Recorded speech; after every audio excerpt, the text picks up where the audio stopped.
I'd like to give you a quick video on just how easy it is to fletch your own arrow using the items that we offer at knockonarchery.com. We're really excited to offer a complete line for at-home fletching, and it all starts first with a jig. I'm happy to announce we are now selling the Bitzenberger jig, but more importantly, when you order that jig from us, each one of these boxes has been opened with the clamp installed on the jig, and it pre-assigned a 4 fletch and a 2.5 degree angle, which is set up for a 5mm arrow, exactly like the ones I shoot. We have a ton of requests from people asking, what arrows do I shoot? Also, what type of fletch or what type of fletch configuration. I'm a huge advocate of a 4 fletch, and I'm also a huge advocate of having a nice helical, but not too much that it starts to create drag down range, and also not enough to where you're not able to stabilize out of the bow. So this jig out of the box is going to come exactly how I personally have mine set. So if you don't want that setting, or if you don't want a 4 fletch, it's easy to set it up regardless of how you choose to set up your arrows. But the first thing that you're going to do is take your jig out of the box. You're going to find just a few items in the box. You're going to find your jig, you're going to find your clamp, and you can remove this metal piece for shipping, which pretty much protects the magnet. Your clamp is going to be able to go on there, and then from there you have 2 Allen wrenches that are going to help you with your adjustment. There's also directions in the box. If you choose to use those, feel free to. But just to show you how easy this is, when this jig comes to you, again, this is preset from us exactly how I personally fletch my arrows.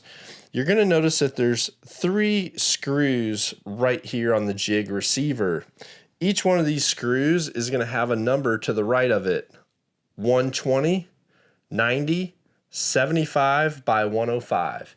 Each of those numbers are going to be a representation of where your jig is going to stop each rotation as you continue to fletch around that shaft. So the top one is 120, so every 120 degrees that will stop, and that's what's going to give you a 3 fletch.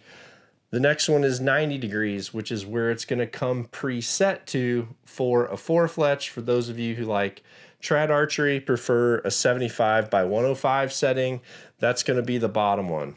It works off a very simple system. This knock receiver right here has a series of small dimples that are milled on that receiver. So each of these 3 screws, again, are going to represent the type of fletching that you're going to choose, a 3 fletch, a 4 fletch, or that offset 4 fletch. So in order to make your adjustment or choose the one that you want, you're going to back out the set screws until they're flush with the top of the jig receiver for the ones that you do not want. For the ones that you want, you're going to tighten them in just enough to where you can feel those positive clicks. If you tighten it all the way down, you're going to put full pressure on the clamp, and you don't want that. It's going to end up damaging that knock receiver. So you want to tighten it just enough to where you're feeling those positive stops to give you the fletchings in the exact position on that shaft. Now from there, if you need to make any other adjustments to the angle of your vane or adjusting this clamp so that your vane is perfectly aligned and centered on that shaft, you're going to make those adjustments simply right here on the bottom as well as the top. If I were you, when you got your jig, I would make marks to show exactly where I've set it. But if you decide to make adjustments for different styles of arrows, then you may have to move this based on that shaft diameter. The thing that's important is always make sure your vane is contacting the shaft on the bottom as well as the top, regardless of the angle that you set this on. If you have the vein hanging off of the arrow, then you're going to end up having a void, and you're not going to get a good bond when you press that vein down onto the shaft. So to show you just how easy it is to fletch an arrow once you have your jig, the next thing that you need to do is you need to take the Max Clean wipes, and you're going to need to clean the arrow shaft and let it dry. Next, you're going to choose the type of wrap that you want. One of the easy things that makes this all make a lot of sense is to get the knock-on wrap pad, which has 5 simple steps to walk you through this process of fletching your own arrows. Step 1 is, again, clean that surface. Step 2 is going to be how to actually apply your vinyl wrap. So you're going to take your vinyl wrap, and these are a new knock-on wrap that have been specially designed with slight little cheat codes within these wraps that are going to make all of you at-home fletchers even that much better at it. The key to these newer wraps, and there's going to be several styles, one with the Knock-On Nation logo, one with the Dia de Arco skull, and then also a series with the Knock-On Nation flags. All of these are going to have a magnitude of colors, but what you're going to notice is there's going to be a bold line on the back of these wraps, which is going to be your reference mark for when you fletch them, to put your vein right at the bottom side of that black mark. And that's going to give you the exact distance between the back of the vein and the throat of the knock that I personally shoot as well. Now, another thing you're going to find on these wraps that make it very convenient for the user is that there's small little ticks on the outside edges that you can use as reference marks to cut these if you're shooting a smaller vein and don't want a full wrap. So me personally, I'm right now shooting a max 23 vein on this particular arrow. So you can see I've used those marks and I've trimmed those down to where the proportions of my vinyl and my fletchings look very, very nice.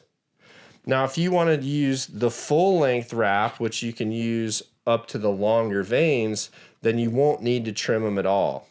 But to show you how easy this is, again, clean all of your arrow shafts, let them dry. Then you're simply going to make sure you have clean hands. You're going to remove the vinyl. You're going to lay it upside down right here on the guide mark on your wrap pad. Then you're going to take your arrow. You're going to align the back edge of the shaft with the back edge of the vinyl. You're going to slide that arrow towards the vinyl until it's touching on both sides, and you're going to press down, and you're going to roll that all the way around, and you're going to have a perfectly attached wrap for the entire circumference of the arrow. There's no bubbles. It's perfectly aligned, and you can see how easy that is. From there, once you've wrapped all of these arrows, you're going to then go ahead and use the Max wipes and clean these shafts once again and let those shafts dry. Now from there, what I would recommend is that you clean your veins, each of your veins, especially if you're using the Max veins, which we have. Clean your veins according to each arrow that you're doing. It's going to be important that you clean them using the primer pen, and this perfectly primes the base of the vein for the Max Bond glue. It's important that you don't do all of the veins at one time, because the primer does work more effectively if it's used closer to the time of using the Max Bond glue. So I'm going to go ahead and clean or prime the bottom of these veins with my pen. I personally do 4 veins so that I have enough primed for one arrow. I can put 2 veins at a time into the clamp, and I'll go ahead and prime those veins all the way and set them on my wrap pad.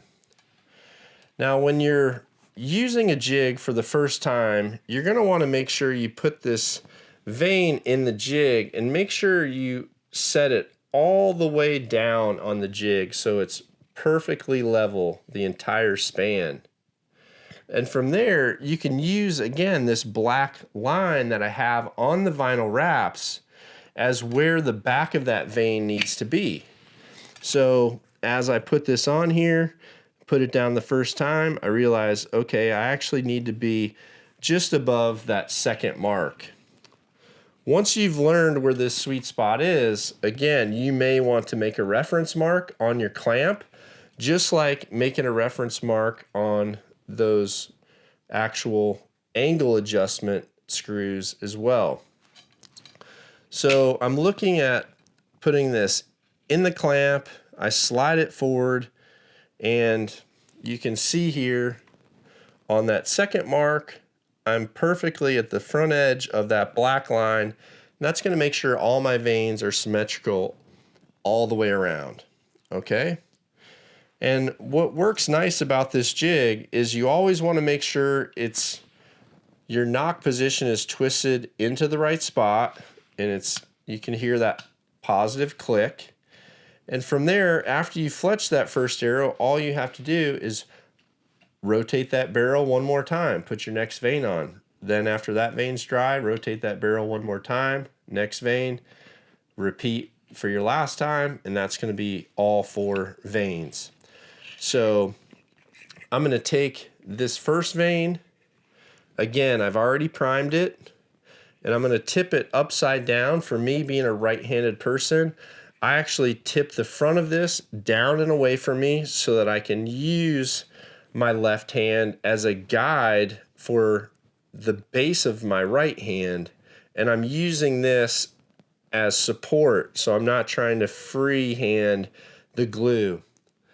What's important with this type of glue is less is more. You don't want so much on that it's oozing out and running out. You want enough on there to, once you press down, you can see that it gets all of the air and all of the voids out of the base of that vein, and you have a perfectly secure bond. If you see just a little bit of residue out the side of the vein, that's perfect, but you don't want residue or excess leaking out the side. So to give you a look at how this goes on, I've trimmed my Max Bond glue as small as possible to where I have a very small hole. I'm going to start at the bottom, what would be the bottom of the vein. I'm going to start there, and I'm going to just let gravity easily take my hand all the way down. I've had a perfect line all the way down, and I'm just going to dab that without squeezing any more in, just to spread it out a little bit on the way up. So from there, this vein has just the right amount of glue to go on. I'm going to touch the butt of this jig down onto the base. I'm going to lay the clamp onto the magnet, and from there, I'm going to slide this vein into position, touching the base, then all the way up to the top.